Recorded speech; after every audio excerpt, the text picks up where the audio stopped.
Freddy, you're making me seasick. And that's a great way to open the show. This is Wayne Viener. We've got Freddy from Boca. We have Todd Carton on this CapitalSportsBlog live edition. We're talking Maryland Terps, and it's been a great 24 to 48 hours for the Terps. It started on Sunday when the former coach at Friendship Collegiate, Aziz Abdur Rahim, committed to Maryland as a coach, moved from Alabama to Maryland. Azar. I think it's Azar. Azar. Sorry, I get these names messed up sometimes. I know. Scott Schaefer commits as the defensive coordinator. And then Mike London, the former head coach at Virginia, commits as the associate head coach, a defensive line coach. And on top of all of that, the Terps take it to UConn last night. But I want to start someplace else. We'll get to all of that. But I want to start where we left off last time when Freddy was talking about how Kevin Anderson has gone through the coaches and how the decisions are made. And if we can, gentlemen, Freddy, can you reprise what you were saying last week? Absolutely. Kevin Anderson has been the master of gaffes since coming to Maryland. Let's start back. His first job was to hire a football coach. Well, he had Ralph Regent, and comes out with an announcement, Ralph will be back. Ralph had one more year on his contract. He wants to bring Ralph back. The next day, Ralph was fired. What happened is Ralph now wanted a 5-year extension. I personally would not give Ralph a 5-year extension if I was Kevin Anderson. He saw a way of getting out of this and also getting out of it, hiring James Franklin as the heir apparent. But the way he did it, very shoddily done in the press. Ralph leaves, Franklin goes to Vanderbilt, and now here's Mike Leach introduced to the Maryland fans by Anderson. And all intents and purposes, your next coach, a very successful coach at Texas Tech for 10 years, in a very tough Big 12 conference, competing against Texas, Oklahoma, Nebraska, Texas A&M. A very colorful coach with a wide-open offense called the Air Raid. What we forgot about is Mr. Leach is involved with a lawsuit with ESPN, who pretty much puts the bill for most of the college football TV, in regards to problems with Craig James' son Adam. Well, the next day, instead of Mike Leach, now we have Randy Edsall as the coach. And we go from good to great. We try to. We fast forward a little bit to the basketball hiring. Kevin Anderson says he's going to Las Vegas to meet with Sean Miller at Arizona, and a former coach, I think is it Xavier, is that correct? Yes, played at Pitt, coached at Xavier, I believe.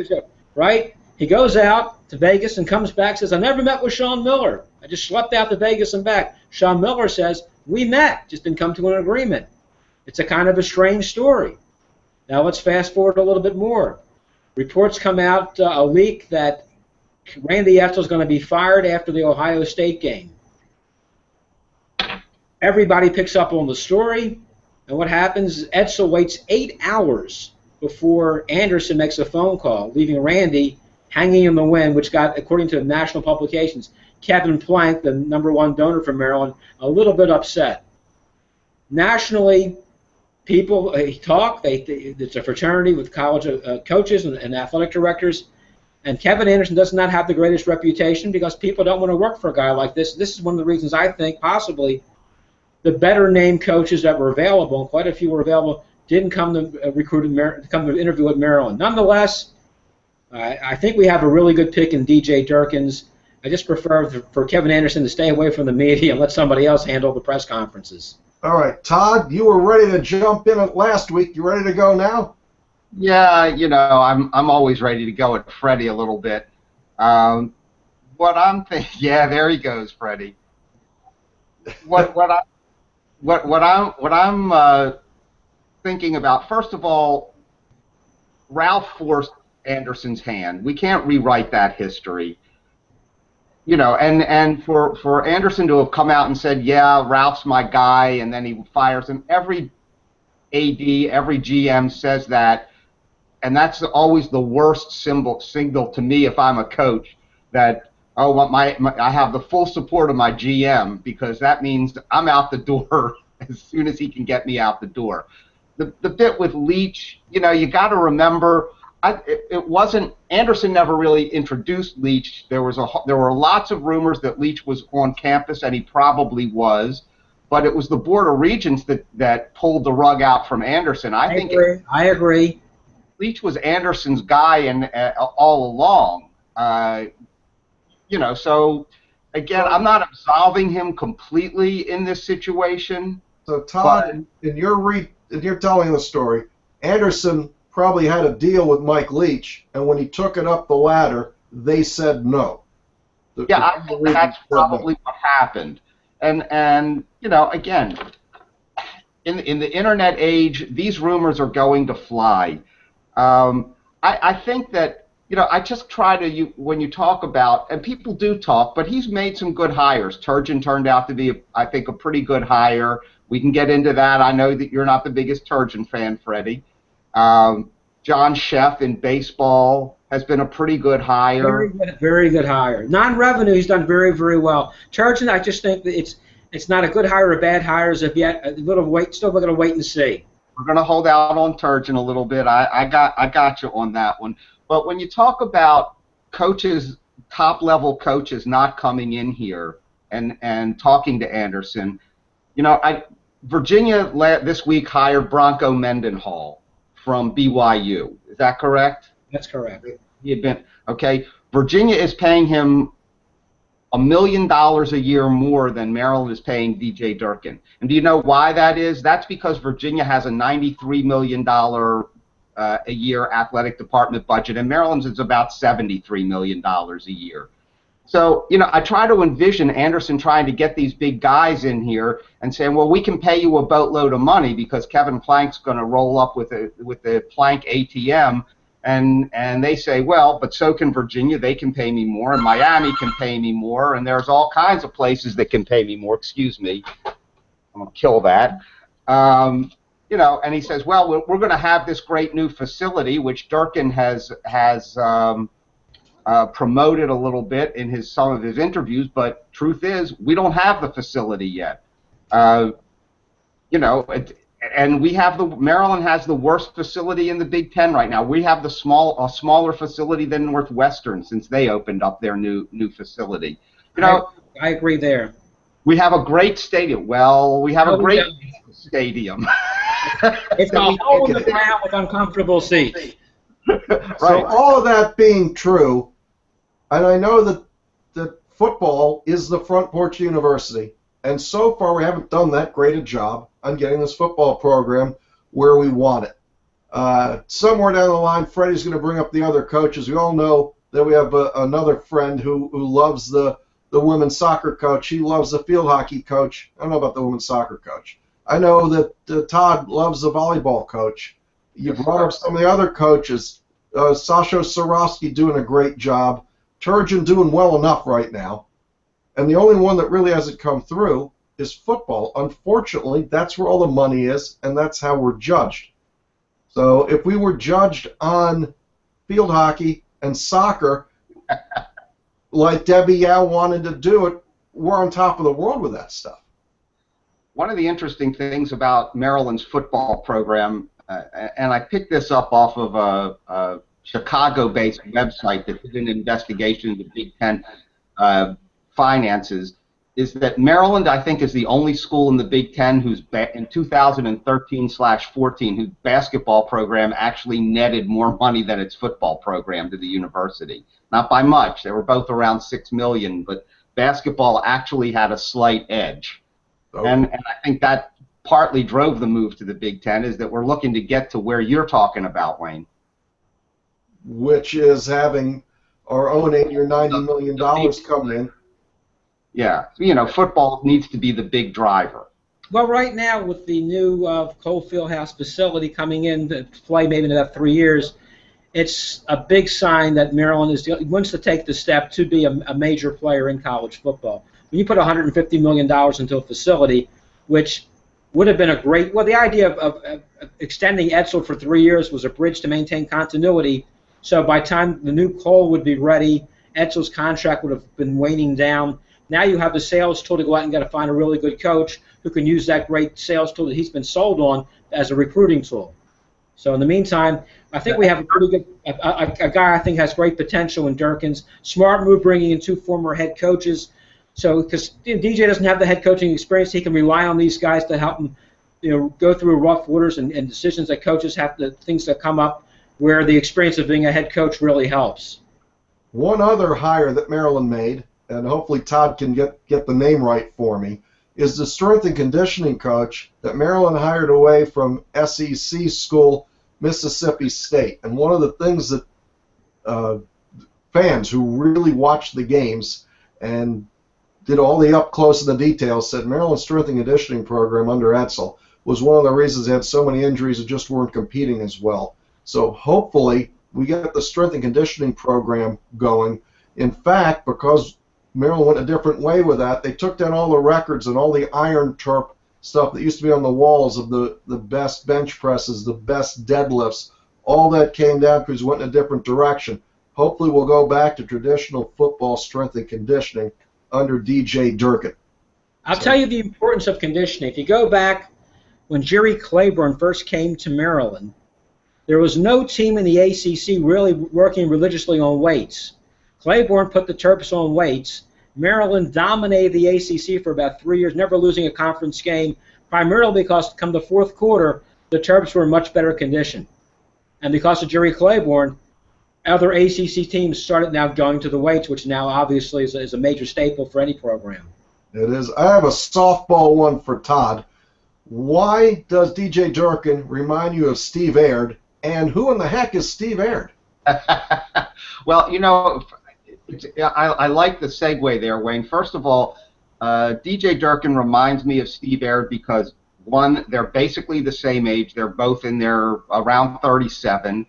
Aird has a 5-year-old daughter, a 2-year-old son. He's got a younger one too. But it was the energy, the positive attitude. I know the guy got a 5 times salary increase. He went from $500,000 a year to $2.5 million a year in his salary. But the grin never left his face during his first press conference. And I thought, this is a guy who really believes in Maryland. And his actions since then have shown that he's done everything to integrate himself into the Maryland community. He's reached out to Abdul Rahim, bringing in a local guy. Mike Loxley's still hanging around. Maybe he's twisting in the wind too, Freddie. I don't know, but well, before you move on, who is Steve Aird? Steve Aird is the head volleyball coach at Maryland. He came here from Penn State. He's in his 3rd season. He inherited a volleyball team that was in the ACC, that was toward the bottom of the ACC, and it was kind of like asking the Bowie Bay Sox to go out and compete in the National League East, is sort of what Aird inherited. Because, give you an example, the Big Ten had 9 teams made the NCAA tournament this year. The league is so deep that Michigan, that finished 9-11 in conference play, still made the tournament. They have 6 teams alive in the Sweet 16. I mean, it's a brutal, brutal conference for volleyball. They take their volleyball very, very seriously in the Big Ten. Meanwhile, Penn State's an elite volleyball program, aren't they? Penn State has won 5 of the last 6 or 5 of the last 7 national championships. Nebraska is elite. Wisconsin is elite. It just goes straight down the line. And Aird has managed to bring in, believe it or not, the best recruiting class in the history of Maryland volleyball. It's reported out, so I can mention names. He can't, but he's got signed a kid named Gia Milana, who's won 2 Player of the Year awards in Michigan. He's got the Maryland Player of the Year coming for the 2nd straight year. He's got a junior verbal from New York who was the New York Gatorade Player of the Year. The guy's doing ridiculously good things.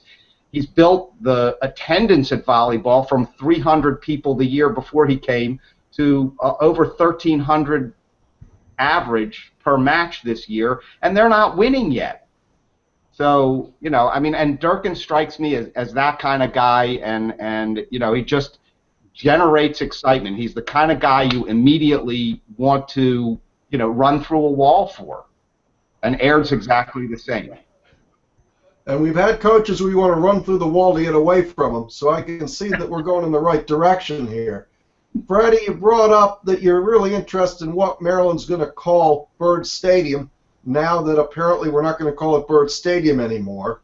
Do you have any interesting names or any insight on where Maryland's going to go with that?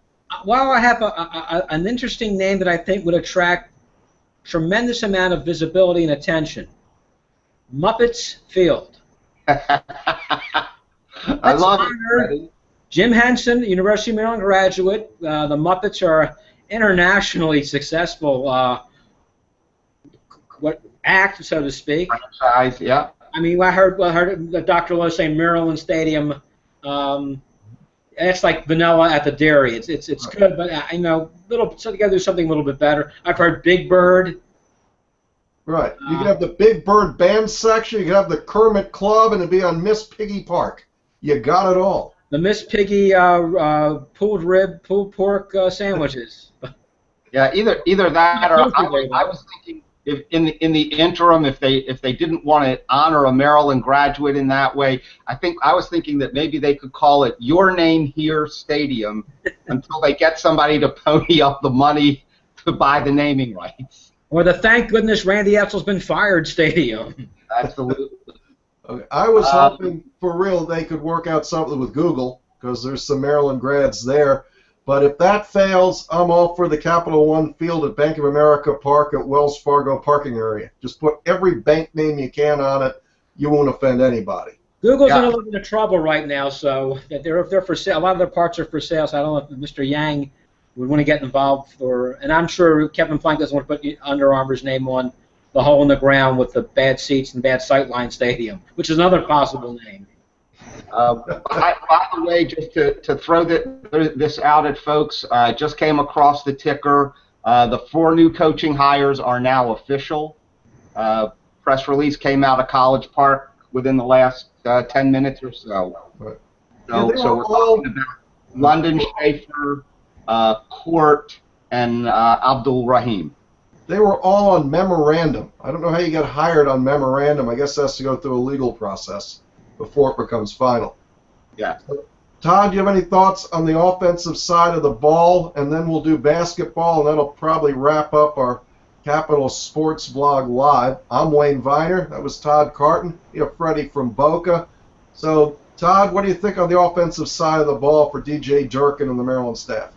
Well, the most interesting thing that I saw came on the Twitter account of Adam McLean, who is a big defensive lineman who had committed to Penn State, who came to Maryland. He's had some academic issues.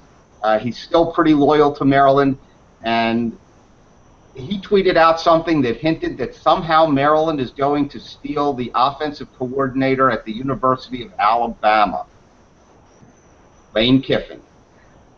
And I don't know why Lane Kiffin would make a lateral move like that, but maybe it's another guy who wants to has something to prove and wants to say, I can win with players not at an Alabama or a Tennessee, at a USC. I can come into Maryland and build a winning offense. I don't know.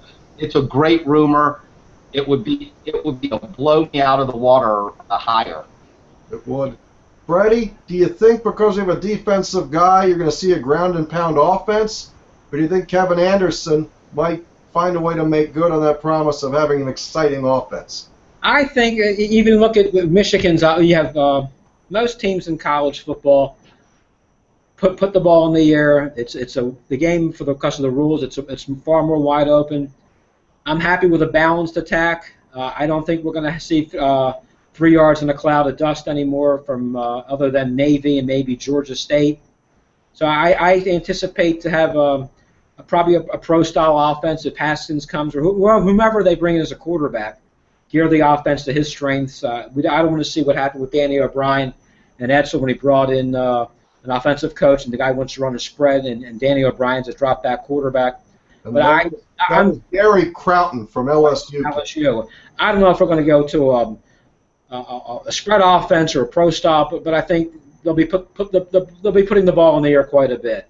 Okay. From the coaching staff that we had last year, it looks like Chad Wilt, who was on defensive line, is going to move on. Greg Strudwara, who was the offensive line coach, moving on. Keenan McCardle gone, and that leaves one big name, which is Mike Locksley. Now, Todd, you said you were surprised that you saw Locksley in a recruiting photo with Durkin. Who was in that photo, and what's the surprise? The surprise was it wasn't so much that DJ Turner, another DJ for heaven's sake, was in the photo with the two guys, but that it was an in-home visit, and it just seems to me that Locksley could wrap up his final 5 or 6 weeks at Maryland. I assume his contract is up the end of the year or the beginning of January.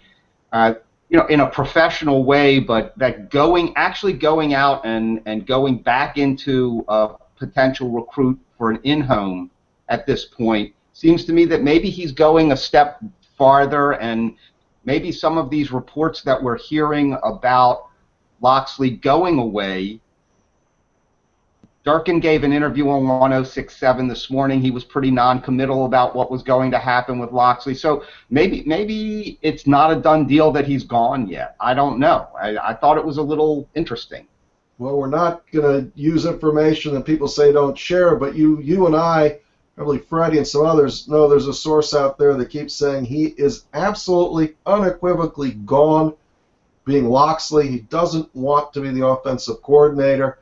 But I agree, he's putting a lot of effort. I wrote a column that's on CapitalSportsBlog and some other sites saying that Mike Locksley is very committed to living up to his contract. He loves Maryland. He's going to do everything he can to make sure that this works and that nobody looks at it as a risk if you hire Mike Locksley and something goes wrong, that he's just going to bug out of town. But Todd, I do agree, he's putting a lot of effort in. And other than Haskins and one defensive back, I think it's Parnell Motley. Other than those two, the entire class that Maryland has now reverbled to Maryland, so that's great to see. Let's turn the page and take a look at basketball. Freddy, whether you like Turgeon or in love with how he rotates guys, the first half last night, Maryland put on a clinic. What's your take on the basketball team? Well, first half last night, Maryland looked like a top 5, top 6 team, absolutely. They played brilliant basketball. They shared the ball. They made their shots. Their defense was good. The second half, a lot less aggressive on defense. During the game, Maryland out-rebounded Connecticut 45-24. However, Connecticut had 10 blocks. Maryland had 1. Connecticut had 7 steals. Maryland had 3. Terps had, I think, 9 assists, 15 turnovers. And Connecticut 8 assists, 9 turnovers. And I believe Kevin Ollie just pulled one of the world's worst coaching moves late in the game with a technical foul, which is unacceptable and inexcusable. It's UConn had cut the lead to 3, and the technical put Mello on the line. He hit 3 out of 4, and then UConn missed a shot. We came down, made a shot, and that was the ball game. But overall, I like Maryland. You can see the progression, the maturation of Diamond Stone. Feeling much more comfortable with the ball. I think the next step for Diamond now is to start being a little more aggressive. He had 3 shots blocked at one point within a minute, but never gave up on the ball. Also, we have Yvonne Bender with tremendous size out there. Checo played really well. Checo made a beautiful move.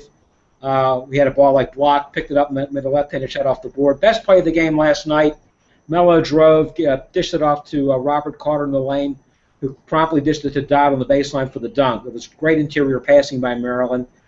Maryland just lacks some depth on the outside, obviously, just with 3 ball handlers up, and basically Suleiman, Mello, and Brantley. And Brantley still uncomfortable in his situation. Maybe this Saturday against Humes, Turgeon puts Mello at shooting guard for a bit and lets Brantley just run the offense to get a better feel for things. But and Layman disappeared again, which is not uncommon. Which at this point you have to expect Layman to be the master of inconsistency. But overall, late in the game, we got Mello and Suleiman both can take the ball and take over the game and make shots either by shooting or driving and drawing fouls. And this team is going to get better and better and better as the season goes on because there's a lot of young guys, plus 3 new starters this year, so they have to learn how to gel together as a team. But I'm confident this is going to be a top 10 team the rest of the year.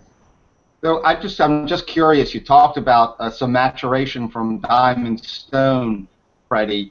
Did that recall for you at all game 2 years ago or 4 years ago, whatever it was, with a guy named Alex Len against Connecticut at the Barclays Center? who that was kind of a coming out party for him too. I think so. One thing about the Connecticut game, or was that the Kentucky game? Maybe it was Kentucky. You may be right. Yeah, because he outplayed Nerlens Nolan's. That's right. Diamond Stone has far more talent than Alex Len. And he's far more polished basketball player as a freshman than Len is probably right now in his third year at Phoenix. But it was similar. I loved the play where Melo went down the lane and sort of whipped it to the side for that Stone dunk. Of course, Dookie V was loving himself some Melo, but that's his shtick. I think the season is going to turn. Loving himself some Duke. Well, as always, season's going to really turn on the fact of whether or not Jalen Brantley can play 10 to 12 minutes a game. I guess he'll have to play the lead guard, but wherever he plays, he can stand there for 10 or 12 minutes. And if that works out, the icing on the cake is that Bender has that fire that it takes you 2 or 3 trips up and down the court, and you go, that guy really wants to play. He doesn't care what the score is. When that ball goes up, he thinks it's his.